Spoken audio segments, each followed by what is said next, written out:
ناظرین و سامعین کرام السلام علیکم۔ یہ 29 مئی 1453 رات کا 1:30 بجا تھا کہ دنیا کے ایک قدیم اور عظیم شہر کی فصیلوں اور گنبدوں سے 19 قمری تاریخ کا چاند تیزی سے مغرب کی طرف دوڑا جا رہا تھا، جیسے اسے کسی شدید خطرے کا اندیشہ ہو۔ شہر کی فصیلوں کے باہر فوج بہت منظم اور مستقل مزاجی سے اکٹھی ہو رہی تھی۔ ان کے دل میں احساس تھا کہ وہ تاریخ کے فیصلہ کن موڑ پر کھڑے ہیں۔ یہ شہر قسطنطنیہ تھا، جس کا موجودہ نام استنبول ہے۔ شہر کی فصیلوں کے باہر عثمانی فوج حلہ بولنے کی تیاری کر رہی تھی۔ عثمانی توپوں کو شہر پناہ پر گولے برساتے ہوئے 47 دن گزر چکے تھے۔ کمانڈروں نے خاص طور پر 3 مقامات پر گولہ باری کروا کر فصیل کو زبردست نقصان پہنچایا تھا۔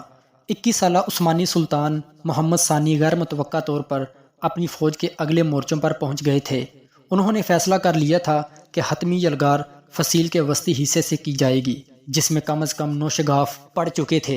اس کے ساتھ ہی نکاروں، طبلوں اور بگلوں کے شور نے رات کی خاموشی کو تار تار کر دیا، لیکن اس کان پھاڑتے شور میں بھی عثمانی دستوں کے فلشگاف نعرے صاف سنائی دے رہے تھے، جنہوں نے فصیل کے کمزور حصوں پر حلہ بول دیا۔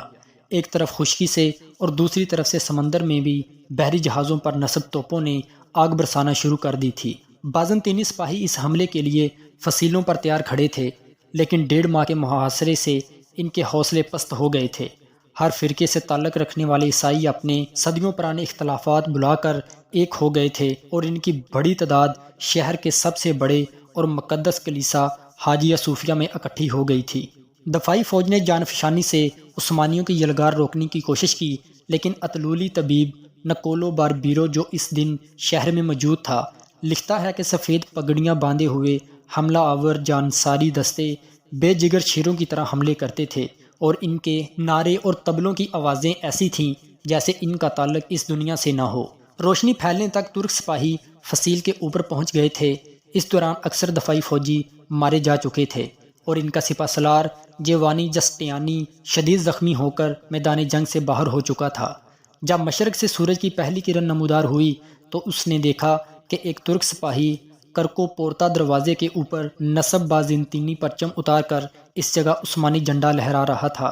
سلطان محمد سفید گھوڑے پر اپنے وزراء اور عمائدین کے ہمراہ حاجیہ صوفیہ پہنچے۔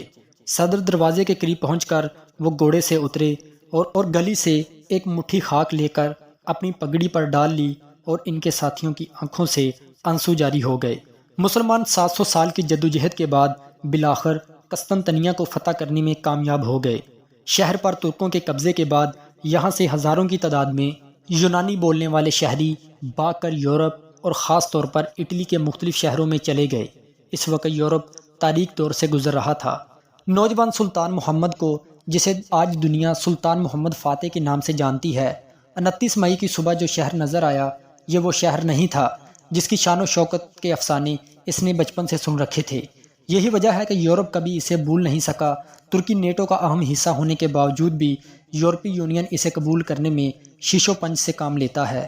شکریہ۔